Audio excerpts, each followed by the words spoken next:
Happy Monday and welcome to our show. And this is Perspective, the power of conversation. As always, we are so grateful that each of you allow us to come into your homes or wherever you watch us from or listen to us from each and every Monday at 7:15 p.m. Central Standard Time. And hello to everyone who's watching and everyone who will join on. I'm not going to delay the hour because I'm excited tonight. We have a very special guest indeed, and that's none other than Mrs. Georgia Morgan Blair. And I'm going to go ahead and give you a brief introduction about her. About her, she really doesn't need an introduction because if you've been in and around Birmingham any length of time, you have definitely come in contact with this phenomenal woman. And happy Women's History Month to all the beautiful women who are watching for whatever role you have done to make our city, our state, our nation a better place for all. So to tell you a little bit about Mrs. Georgia Morgan Blair, in addition to her being a foot soldier for the civil rights movement, she has served as the secretary and treasurer and a member of the Democratic Council for Jefferson County Progressive Democratic Council for 24 years. She's also been strongly involved in voter registration and voter education. She has served as a trustee for the Birmingham Public Library, and she served as a member of the board for 16 years. She's also served as the president of the PTO school board for Our Lady of Fatima, volunteered as a big sister volunteer, just always working in the community. And last but not least, a connection that we have, Mrs. Blair was actually my first Sunday school teacher. We had a beginner's class at New Hope Baptist Church years ago, and for those members of New Hope watching, if you don't know what the educational building was, then you wouldn't know what I'm talking about. That's where Mrs. Blair's class was, and we look forward to her teachings every Sunday. So without any further delay, it is my pleasure to present our guest for the evening, Mrs. Georgia Morgan Blair. Good Thank you. evening. How are you? I'm doing great. Good. And thank you so much for joining us. And we give you a perspective welcome. This won't be your last time, but I do thank you for joining us. I think this was a great way to continue our celebration for Women's History Month as we started on Saturday with our special interview as we interviewed candidate Judge Yashiba Blanchard. So let's go ahead and jump right into it. Before we get into the conversation, Mrs. Blair, in your own words, for those who are watching, tell us who is Mrs. Georgia Morgan Blair. I thought you would ask me that. I, my parents were Willie James and Vivian Morgan. I'm the fourth girl Okay. in a family of seven, and now uh, five. Okay.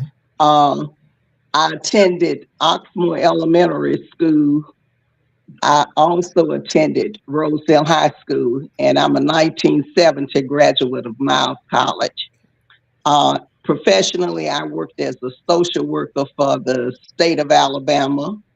I started off in the food stamp office, Okay. and after that, I transferred to the state employment service office, where I retired from the state employment office. I volunteered. You mentioned the big brother, big sister. I was a big sister for 10 years. Wow. I also did junior achievement. I have a 5-year pen for them. Uh, you did mention that I've also served on a newly created board for the city of Birmingham, which is called the Human Rights Commission. Okay. I served as vice chairman or vice commissioner there. And the goal of that organization was to make sure that all of the laws were adhered to regarding rights of people involved in the community in the private sector and the government level for jobs. Okay. And I, I'm also a member at the current time of Greater Shiloh Baptist Church. I also served there for 5 years as a preschool teacher. Wow. I'm currently serving as the secretary for Women's Bible Class number 1. And we're one of the largest classes there in the church. And I'm also an avid Bible study attendant. And the small group that I'm in is Black women in the Bible. And we're going to start the New Testament study on April 9th. Awesome. So that's something. My hobbies are reading, traveling, and shopping. I love cruising. And that's all I can say about. Oh, I'm married. I have one son, one granddaughter, and 4 great grandchildren Okay. that keep me running after them. Awesome. Awesome. And thank you for sharing that. And for those who you've never sat under Mrs. Blair, you're always going to get words of wisdom. She's a great Bible scholar because not only did you teach Sunday school, but I want to say you taught vacation Bible school for some years. I think I was one of your classes. So she's always been a strong woman of faith, and she is definitely right. She's a Bible scholar. So let's go ahead and get into our conversation. So where I want to start, you mentioned we know that you are a civil rights foot soldier. So in your own way, I want you to start and take us back to that journey as a young girl, however you see fit. Okay. I left Rosedale High School on May 6, 1963, and we walked, myself along with about 25 of other students, we walked down to 16th Street Baptist Church, which was 7 miles. Okay. We Rosedale is located right across from Vulcan over in Homewood. Now, the part that I left was the area they call it Rosedale. This is the oldest section of Homewood. It was founded in 1888. The school was founded in 1895. It's currently closed. It was a county high school, and I was bused there. Children from Mason City, Oxmoor, Iscooter, Irondale, and Rosedale attended that county segregated school. We left there going to 16th Street Baptist Church. It was late in the afternoon when we got there. I got a chance that day to hear Dr. Martin Luther King speak. He spoke the day that I was arrested on that Monday. I had just left Camp Pauline Bray Fletcher. And as you know, Camp Fletcher was founded by Mrs. Fletcher because blacks did not at that time have any parts that they could participate with. She was the first black registered nurse in Jefferson County. History. I was a history major while I was at Miles. I was arrested and I was held for about 7 or 8 hours in the Birmingham jail on 6th Avenue South. I was transferred at midnight or almost midnight to the Alabama State Fairground, and I was housed in the exhibition hall. It was a dorm type situation. We had all our meals. We were on one floor and boys were on another floor. It was a horrible situation because there was no privacy. The guards were white women trustees from the jail, and I overheard one had been mentioned, the one that was guarding teenage girls, because I was 17 at the time. She had been arrested for prostitution, Wow. but they had her as trustees over young black Wow. girls. And it was at least 500 to 600 young black girls in that dorm type situation. Some of us slept on the floor, and some of us had beds. I guess I was one of the lucky ones. Some nights I was able to sleep in a bed, and I was proud of that. The food was terrible. It was powdered eggs, grits, bacon, and sometimes sausage and plenty of syrup.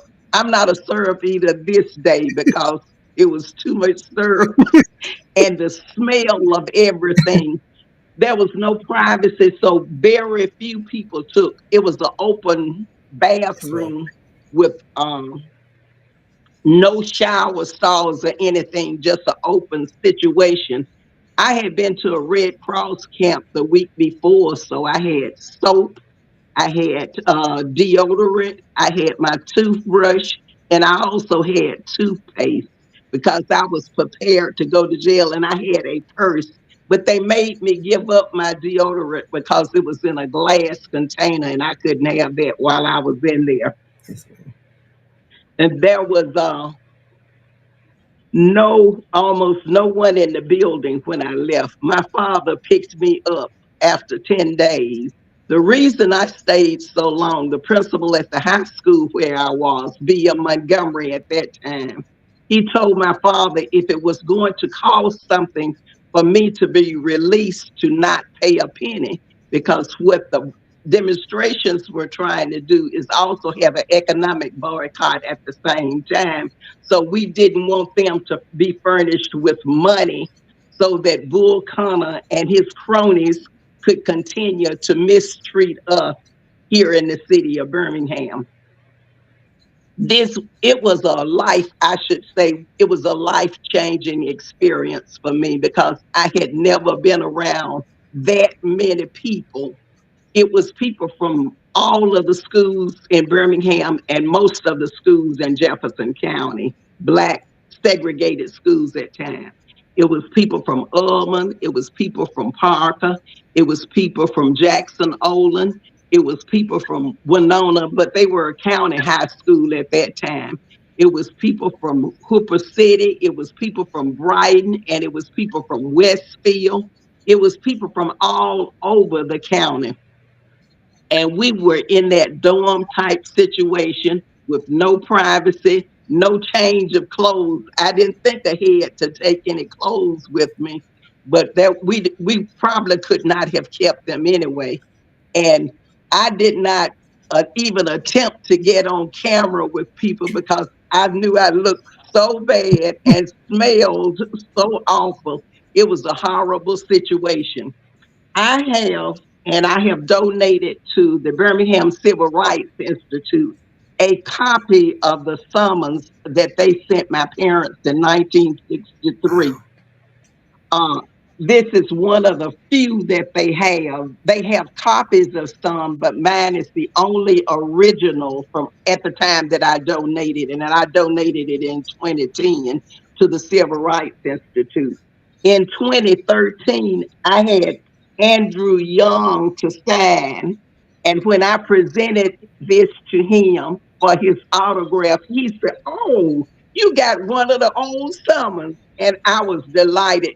At that time, he was speaking at Sixth Avenue Baptist Church, and it was the anniversary of the bombing for Bethel Baptist Church in North Birmingham, where Reverend Shuttlesworth served as pastor of that church. But uh, he signed this for me, and he was delighted to see it. The thing that I like to say too is that they kept no records of us. Nobody had a list for us to sign in when we got to the church. And then I don't know how it was that on August 28th, 1963, when I went to family court for my hearing, that at the hearing there was Arthur Shores, the first Black attorney here in Alabama, and Orzel Billingsley there to represent myself and others. It was about 25 or 30 of us from Rosedale. And that was the same time that the March on Washington was held. So that was one of the reasons I didn't get a chance to attend the March on Washington.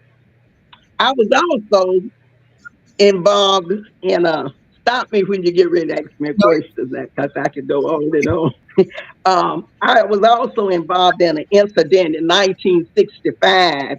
I was a student at Miles College, and we were doing a voter registration drive, and we were canvassing at that time okay. Norwood. And Norwood, there was a section there for blacks, and then it was a majority white area, and some men came by in a car, white, and asked us to leave the neighborhood. And we continued to do what we were doing. So uh, they left, came back again, and told us we needed to leave the neighborhood. We still refused to leave the neighborhood. They came back a third time and they showed us guns and rifles. There was a lady, and we never even got her name, but the house that she lived in at that time was what we call a shotgun house, Okay. and she hid us in her middle room.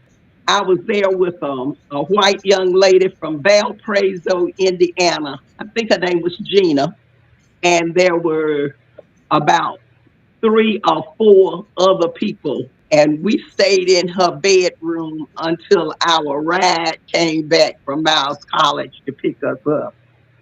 I was also involved in an incident in 1966 at the Boutwell Auditorium. Lurleen Wallace was running for governor at that time, and there was a rally there, and they put us in the balcony. It was my government or social studies class that was involved in this, and we were in a hostile environment. So the Birmingham Police Department escorted us out of the building, and we ended up walking down to A.G. Gaston Motel at that time and found our refuge there. Um, those were just some of the things that I was involved in, and I still continue to do voter registration and voter education. As you mentioned earlier, I have served Jefferson County Progressive Democratic Council for 20 plus years. First as their secretary, and for the last maybe 10 years, I have been serving as the treasurer also. We are involved in voter registration and voter education. I think our solution to some of our problems now is that we do not take our right to vote as seriously as we should. Our solution is to recognize the power of our vote. And since tomorrow is voting day, I'm asking everybody that knows me to go out and vote in my honor. I asked for that gift at my birthday last year when we were voting. And I'll ask again always, my birthday's in November, that when you go to the polls and vote. Vote your own personal conviction, but don't vote against yourself because these are things that we need to take seriously. If we vote, we will realize what we can do. We can look at Georgia as an example. And if they could do it, we can do it also here in Alabama. And so, one of the questions I want to ask you, and then I'm definitely going to let you share some more. Why do you think many people, and we're also, I know some of you text people for the show, we're also going to talk about the amendment tonight, and then we're also going to have a conversation on the bill that passed the Senate but is on the table for the House to pass about removing the diversity and inclusiveness from the universities. But one of the questions I did want to ask you, and something you said when we were doing our pre-conversation last night stuck out to me when we were talking about why some people don't vote. Do you think we really realize that our vote does make a difference, or how do you? What's your take on that? I think a lot of people have voter apathy when it comes to situations. I mentioned, I believe that I knew of a race where someone had lost by one vote, a local race. It was for a district house seat at that time. It's been a while, but the person lost by one vote. And that shows you the strength of a ballot. And that if you are voting in a district, I think it's very important that people vote locally. Only about 26% or 23% of people in Birmingham vote election time. And then we have complaints about our service that we received in the neighborhood. The reason that we don't receive the service is because people can look at the numbers and see that we're not voting for a city of our size. If only 26% of the people are voting, that tells us that only 1/4 of the people in the area are willing to go out and vote on election day. And our elections are important. The national election that we are going to be voting on tomorrow is important because one thing, we need to elect people that are concerned about us and our situation. We need funding for education, funding for infrastructure. We need funding for improvements in the city. The improvements that we receive in the city are directly connected to federal, but it's important that we have people in places and positions that will take care of the needs of the people. Okay, I love that response. And when we talk about voting, we talked about last night not realizing what's at stake. You know, there are a lot of judge seats in Jefferson County and the Bessemer cutoff. Talk about the importance of voting for those judge seats because I don't think we, really understand the importance of that. It's important because we need judges that are concerned about our community and not just willing to go ahead and do what anything. I think about the Anthony Ray Hinton situation. As you know, there's a book by him, The Sun Also Rises, I think. And it's about an innocent man that's put away for something that he did not do. Okay. And in the book reading, it shows that. Some of the judges did not even read the transcripts and the information that was there. We need judges that are going to be fair, impartial, and follow the law, not what they think or what the other judge did, but go ahead and follow what is the law according to what the person has done and if the evidence is there. We are going to have people that look like me and you, people from our community that have worked in our community. They know our situations, they know our circumstances, and they are going to be fair with us.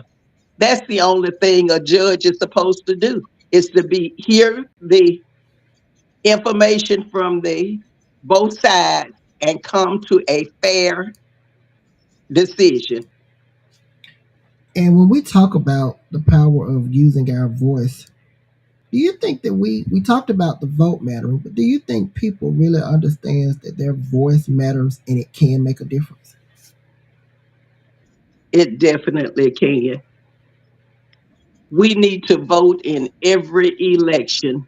It's important that you make sure your district is covered, your state district is covered, your state senators are responsive and capable and answering the needs of the people. These are the people that make the local laws.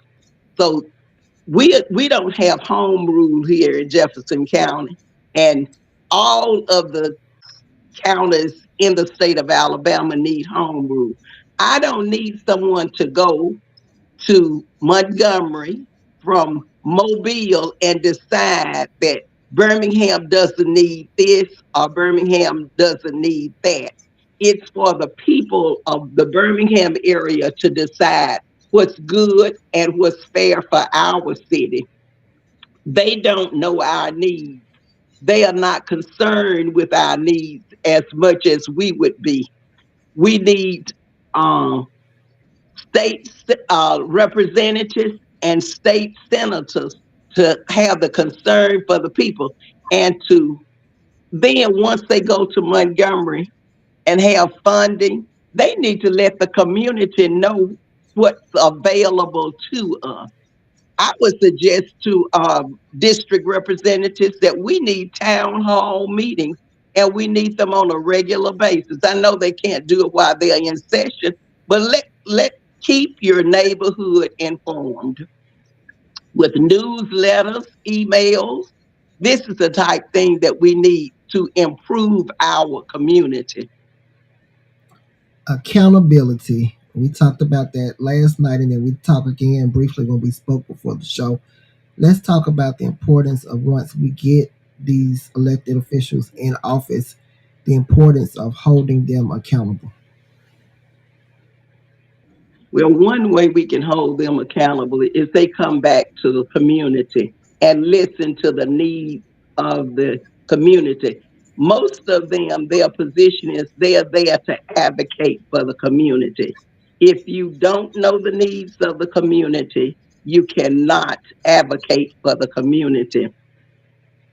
I'm a big proponent of education. That was stressed with me as a child, and I also stressed that in my living that we need to take care of our schools and our libraries. Our libraries and our schools are educational institutions, and they need a partnership so that part of the solution to some of the situations that we are having in our school is if the libraries and the schools partner together, we could bring children reading up to grade level. We could perhaps even get better attendance for our children since we are having attendance problems in our school. And I think our churches need to partner with them too to help supply the needs for them. Some of our children in public schools don't have the necessary things they need: school supplies, They don't have uh, school supplies, clothing, those type things. The things that the three institutions that I mentioned should partner together and make sure that each child in our school system has the necessary things for school. You can't study if you're hungry. And we've heard that over and over again. And we don't know people's personal needs unless they come and tell us. So we need to have organizations that assist our children with their needs for school. I was watching a program and they were talking about they had a backpack program where they would pack food and items for children to take home with them on the weekend to make sure that they had the necessary things that they needed. I love it. My next question, I definitely wanted to ask this. This was a question that we was asked on Saturday and we couldn't get it in. When we talk about voting, and again, I don't want to focus so much on the millennial generation because people tend to forget that millennials are 41, I think it's from 1981 through 96. Then you have your Gen X's from 1997 through 2013. And then your 2013 and on is your Gen Alphas. What do you think can be done to get the Gen X and the Gen Alpha generation encouraged and excited about voting? I can't say again because a lot of that generation, when they had the opportunity, they felt like that once we put President Obama in office, that was the end. They didn't realize that his term wasn't going to be forever. So, again, what do you think can be done to get that generation excited about voting and understanding the importance of voting in every election? I think one of the things is that when Trump was in office, he showed us exactly what happens when people don't vote. He was an excellent example. We did not return to the polls in 2016 in the numbers that we did during the Obama administration. So we failed to turn up. I heard people say, well, I don't have anything to vote for. If you're living in this country, you have something to vote for. The, you need to start with your local election. It's important that we have people on the school board that will work to bring about betterment in the community. It's important that we hold our counselors accountable when we elect them to organizations. We need to make sure that people that we elect to the state are concerned about our needs and seeing what they can do to improve our community. We need to work together as a village, all of our elected officials, to bring about information to people. I think a lot of younger people don't listen to the news, don't listen to the weather. It's important that you become aware of what's going on other than in your little circle. You need to know what's going on in the city. You need to know what's going on in the county. You need to know what's going on in the state. Those are people that directly affect you.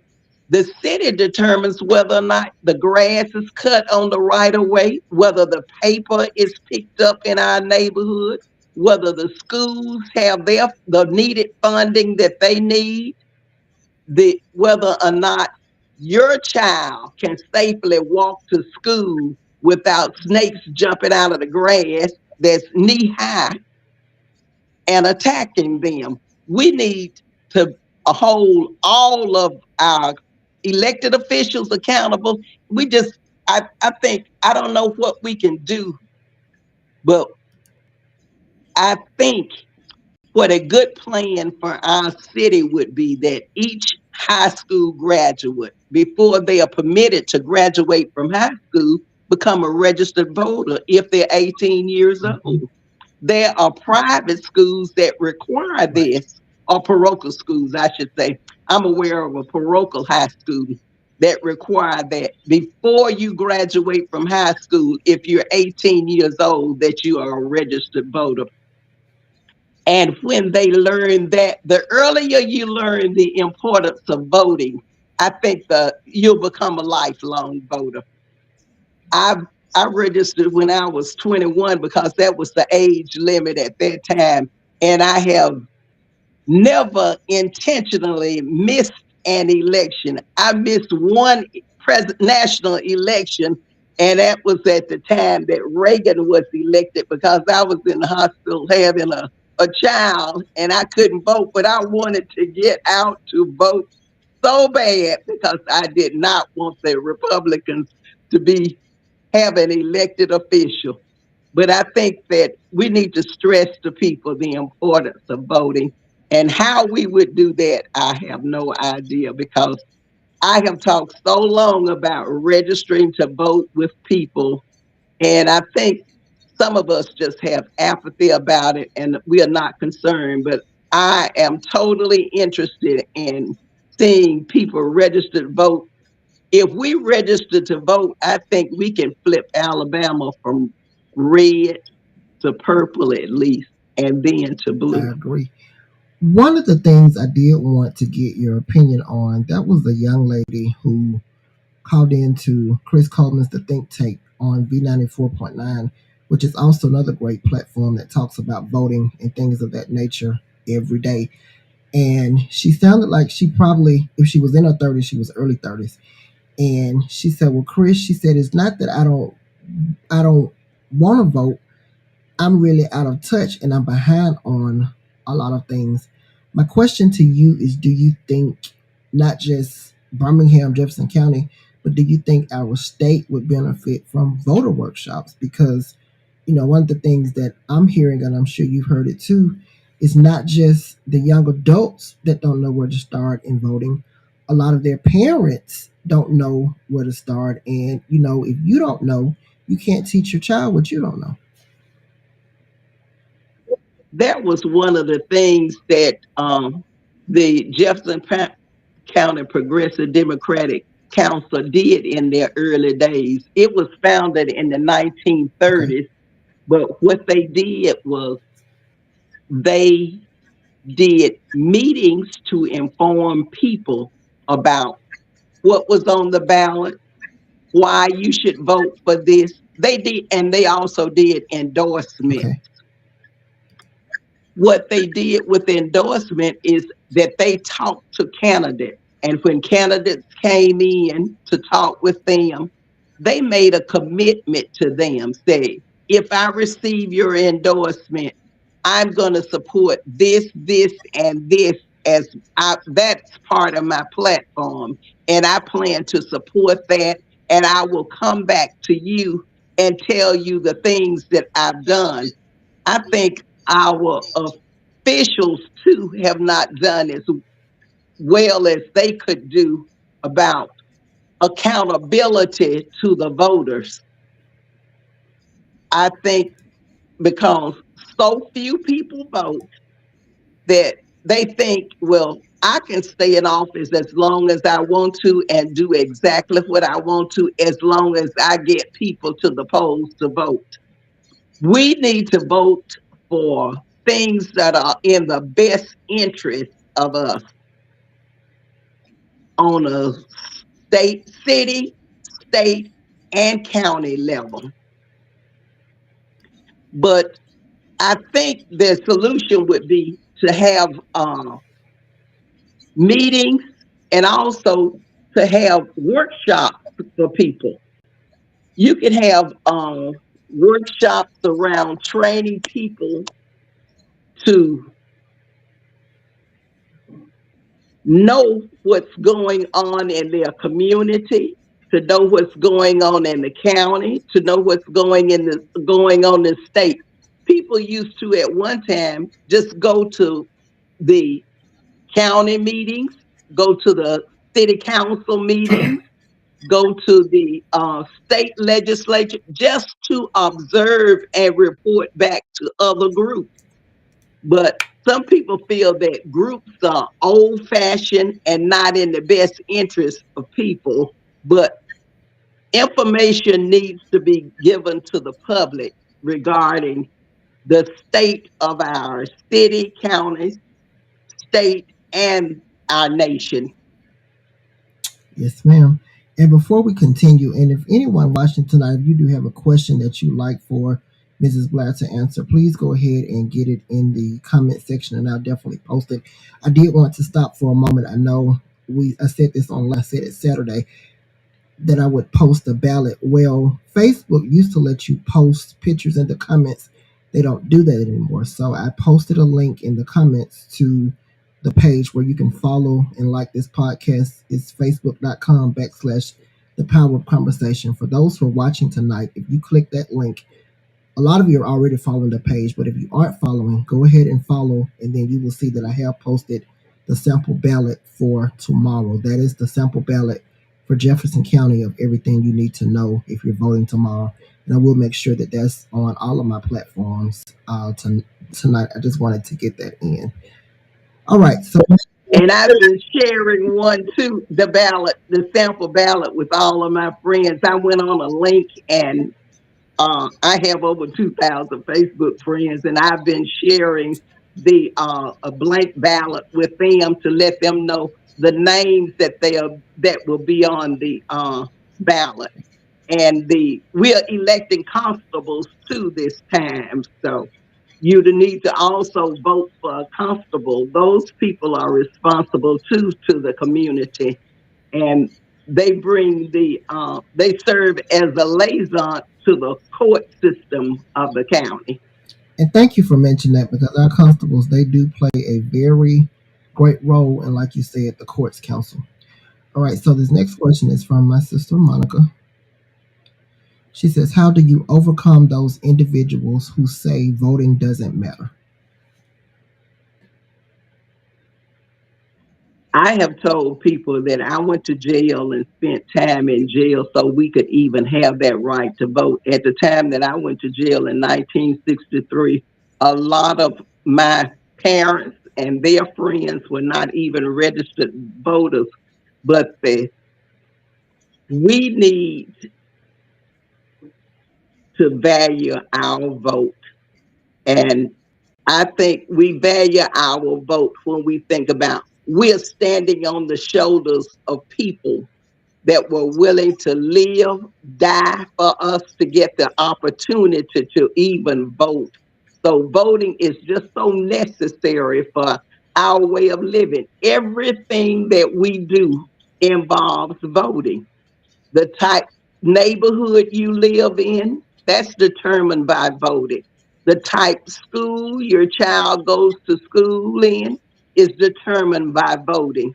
The type job that you have could even be determined by voting, because I was one of the people that benefited from a federal judge forcing Alabama to even integrate the state employment services, simply because they were not hiring Black people at the time. I benefited from that because the judge saw that it was wrong, and he ended up making a decree that they had to hire so many people. They even froze the register that I was on Wow. because because the judge made them go through the register and interview people of color. And that's how I ended up getting one of the jobs that I had. So, ladies and gentlemen, if you're just tuning in, my special guest for this evening is Mrs. Georgia Morgan Blair. Our topic for the evening is the power of using our voice, and we're talking about the importance of voting. Mrs. Blair has already shared her journey as a foot soldier and some of the moments that she experienced. And now, what I'm going to do, and we're definitely going to allow you to close out, because I'm really enjoying these historical moments. And I don't think we understand how much it is that we celebrate notable historians and women who have made such a tireless act so that we could enjoy a lot of the pleasures that we have. And thank you, Teresa Thomas. There are 6 constable positions on the ballot. All right, so we've been talking about this amendment, and I do want to give special shout out to my attorney friends, and then also I did hear Congresswoman Terry Sewell. She gave her position on the preferred way to vote. All right, so this is State Amendment 1. Proposing an amendment to the Constitution of Alabama of 2022 to amend Section 71.01, authorizing the legislature to sign and transmit local laws or constitutional amendments before the transmission of basic appropriations. And this is the only amendment, it's just this one. So if the majority of voters vote yes on this amendment, Section 71.1 of the Alabama Constitution will be charged to allow proposed local laws and proposed local constitutional amendments to be considered before the budgets are approved and sent to the governor without the additional three-fifths vote. So again, that's if majority votes yes. If the majority of the voters vote no on Amendment 1, 71.1 of the Alabama Constitution will not be changed, and proposed local laws and constitutional amendments will continue to require the three-fifths votes being considered. So the preferred voting method, and for those of you who really study law and things of this nature, the preferred voting method is no. Because if the majority passes on this, this will allow legislators to make changes to the Constitution.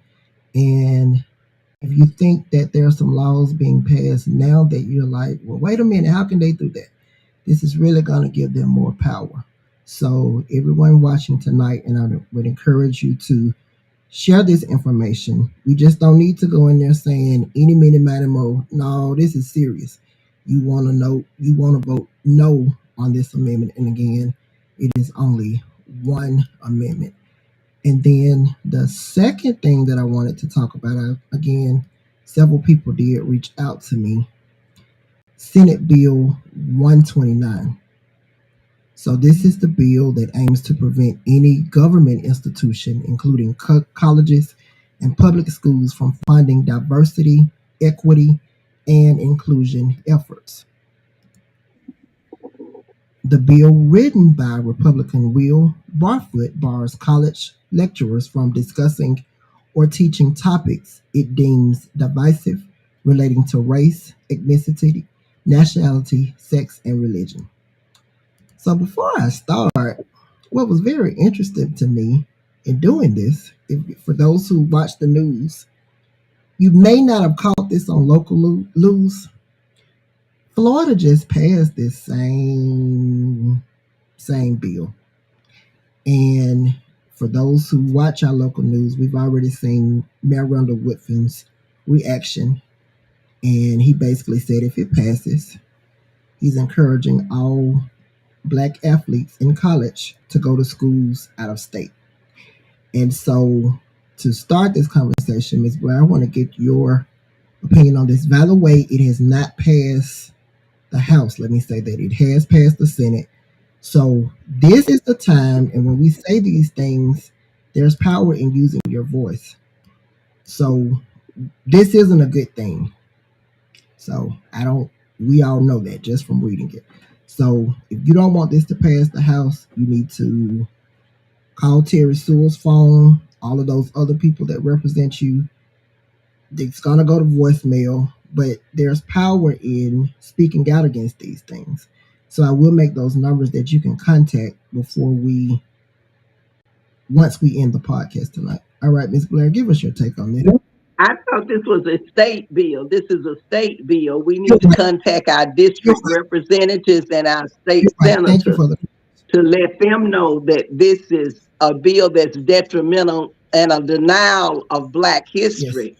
We have contributed as much or more to this country than anybody else. And People that have this type attitude do not realize the contributions that blacks have made to this country. We have invented a majority of the appliances that we use, the even the light bulb. We never received credit for these things, but we are the people that have built this country. And I think people were offended when Michelle Obama said that we built the White House. And we did build the White House. Benjamin Banneker laid out the planning for the city of Washington, D.C. How can you deny these type things? They do not want us to know our history. If we forget our history, we are subject to be back in segregation. And I feel like school choice is one of the things that they are using now to start segregation again. We do not need to fund charter schools or send rich people children to school. If they want their children to go to private or parochial schools, they need to pay for it themselves. Public schools were created when this country was a very young country, allowing everybody except for us at that time, because we were the slaves, to have education. And we need to continue to have public schools. We don't need to segregate our schools based on where people live or what they do, because this is totally unfair to people. We should be concerned that every child in this city, this state, and this nation has the right to a public school education, and not just charter school, where charter schools are siphoning the money from the public schools that are totally underfunded, in my opinion, at this time. All right, y'all heard it first. And so, wait, segue. And let me say this: I know a lot of people that watch. You still have children in the Birmingham City School. I'm a product of the Birmingham City School. I know that things have changed because I just celebrated my high school class reunion. It'll be 21 years this year. But if you aren't pleased with your child's education, as Mrs. Blair talked about, be that advocate. You can't get anything done staying at home. Go up there and meet with those teachers. Go up there and meet with the principals. You have the power in your voice to make a change. But what I don't want us to do is be so quick to remove our children from the schools, because when you remove a child from the school, yeah, you're getting the $7,000, but guess what it's doing to that Birmingham City School?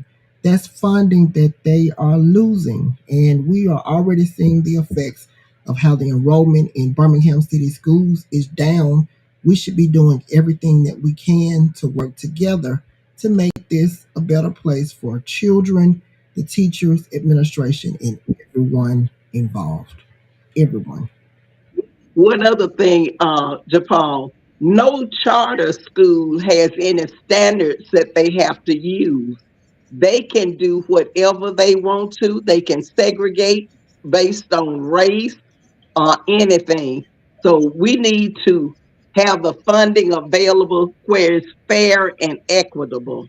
Our children can't be put out of a Birmingham school just because they don't want them there. They have to do an offense in order to be put out from a public school. But charter schools, if you have special needs children, a charter school can deny your child simply based on their special needs. And that's not fair to children, period.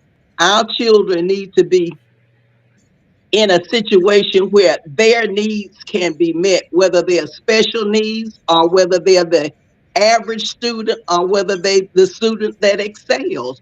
We have an open door policy, the Birmingham school system, but charter schools and the county have open door policies, but charter schools can discriminate on people based on race, religion, handicap, any situation that's there. They can, or simply, I don't want them Hmm. here. And that's why. And we need to be aware of that to make sure that our tax money, no tax money should go to a private school. Tax money is for public Absolutely. things. And our schools should remain public. Absolutely. That's why, as we always say, and Mrs. Blair has shared tonight, it's important that we continue to educate ourselves. We got to look at the news, every news outlet that's available. I know a lot of us are on Facebook, and sometimes we look at things that really don't matter on Facebook. Start looking at these publications who spotlight things that are happening. Birmingham Times, whatever your belief is about Birmingham Times, they still do a great job about talking about things about the community. Birmingham News, no, you don't get the paper news in your hand. It's all online.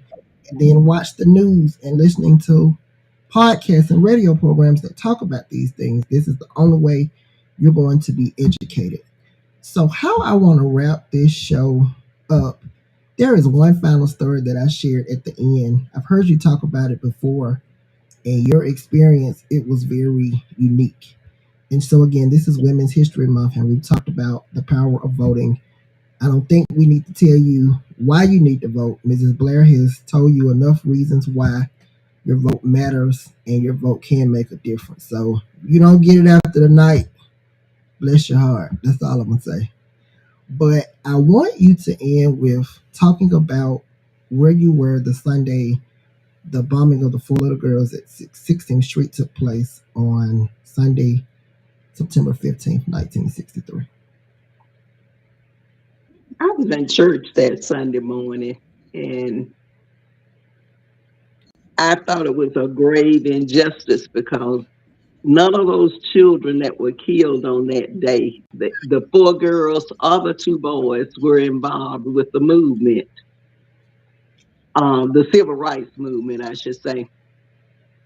And it was a very hurtful thing to me for that to even happen because I felt like they were innocent people in church of all places. And I think that's one of the things that turned this country around. Just the thought of four children and the two boys that were killed. They are rarely mentioned. Ware and Underwood, I think is his name, if I'm not mistaken. But the heart of the nation was turned around based on that specific incident. All of the marching that we did, all of the time that we spent in jail, the world saw how ugly and cruel and low down the people in the Jefferson County area were. And this made them think if that could happen to their children, surely it could happen to my children. And I was in church that Sunday morning. I was a senior in high school, and it was very troubling to me to even hear about this. We were in service. I was attending at that time Macedonia Christian Church over in Okay. Oxmoor, and someone came from the city and told us that a bomb had gone off at 16th Street Baptist Church. So that's how I learned about the bombing incident that was at the church at that time. And so to close us out, this is Women's History Month, and I want you to close in your own words. What encouraging words would you give to? I'm not going to even put an age on it because, like I said, you've always been a woman of word, a woman of wisdom. But what words of wisdom and encouragement would you give to a woman to encourage her to keep going, never stop, and just keep pushing? Okay, this is one verse that I've always taught at no matter where I teach. Is Philippians 4 and through all things through Christ who strengthens me. And I would advise you that your situation is only temporary. No matter what you're going through, there's always a brighter tomorrow. And If you are not a regular attender at a church, I would advise you to become involved. No place is going to be perfect, but one thing about it, if you know God's word, He will be able to sustain you no matter what you're going through. None of us have had easy lives, probably. We've always had one situation or another. But if you have Christ and God in your life, there are things that He will allow to happen to you, good things that He will allow to happen to you, and you can live the way He wants you to live. So Awesome. Philippians 4 and 13 would be my advice. I can do all things through Christ, which strengthens me. Awesome. And you're right, because I remember that being one of the first Bible verses that you taught us years ago in the beginner Sunday school class. So, ladies and gentlemen, we've come to the end of our show, but before we do log off, I did want to remind everyone I am posting the website where you can check your polling place. I advise you to check your polling place since the last time that we've had a presidential election. There's been a redistricting. And what I don't want you to do in the morning is get to your polling place and it's empty. So go ahead and check that tonight so you'll know where you're voting just to make sure. And, let's be ready to vote. I know that they say that people don't turn out for the primaries. Y'all, we can prove them wrong. We can prove them wrong. And then keep in mind where some of our judge seats are concerned. Not every candidate has a Republican interview. So if you go tomorrow and get that candidate in office, you've done what you've been asked to do. So again, the sample ballot has been posted. If you would like and follow the power of conversation, and again, I'll post the link once we end, and it will be available on all of our platforms. JaPaul, one final thing. If you go to a poll and your name is not there, request a provisional ballot. Thank you for With that. a provisional ballot, you can vote, but you need to take in the additional amount of information within a certain amount of time down to the county clerk's office to validate your ballot.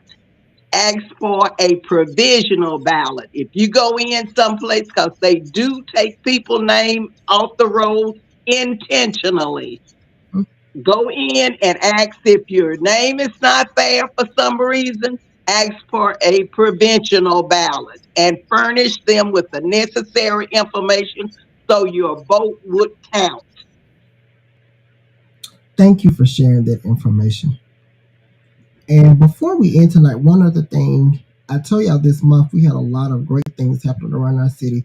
And I guess in addition to it being Women's History Month, this Thursday I will be on, and Mike Mays will be our special guest. He's the minister of music at New Hope Baptist Church. And we'll be talking to Mike about his music career, but we'll also be talking about a benefit concert that's taking place this Sunday for Daniel Ford. As most of us know, he was involved in a serious car accident on last month, but he is at home recovering and recuperating. So you will be seeing more information about that. So make plans to join us on Thursday. Again, Mrs. Blair, thank you for agreeing to be the special guest. And Thank you for inviting me. I'm honored to even be here. you're welcome. And we are grateful for every sacrifice that you've made so that our lives could be a better one. Ladies and gentlemen, thank you for watching, and we will see you on Thursday. And as always, keep the faith.